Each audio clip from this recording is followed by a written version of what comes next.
The heads of government of the Caribbean Community CARICOM have expressed deep concern over the worsening humanitarian situation in Cuba, a crisis exacerbated by the 62-year trade embargo imposed by the United States. The leaders assert that the embargo, which has caused severe economic and social strain, is unjustly punishing the people and the government of Cuba. During the 47th regular meeting of CARICOM heads of government, held in Grenada from July 28th to July 30th, 2024, the conference reiterated its urgent plea for the removal of the unilateral financial, economic, and trade embargo. The regional leaders unanimously called for an end to the blockade, denouncing its adverse impact on Cuba's development.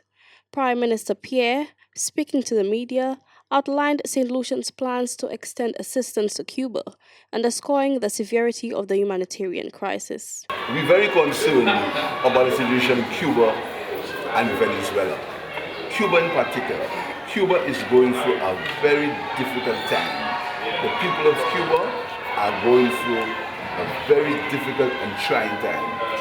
Last night, some heads of government of CARICOM had a discussion, and we are thinking of sending some support to the people of Cuba.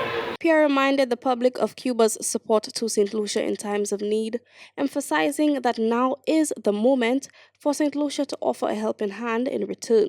Cuba has helped us with their doctors, with their nurses in times of need, and we hope that we can get together to give some support to Cuba, because Cuba is going through a very difficult time, extremely difficult time, very trying for the people of Cuba.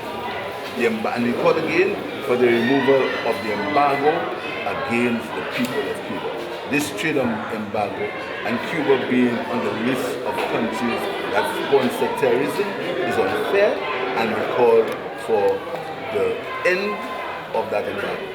But the CARICOM governments, at least some of us, are going to get together to give some support to the people of Cuba. CARICOM leaders have also condemned the U.S. State Department's continued listing of Cuba as a state sponsor of tourism, labeling the designation as unjust and offensive.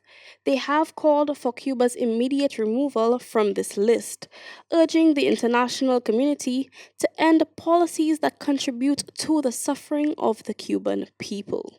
Kayla Edwin, MBC Prime.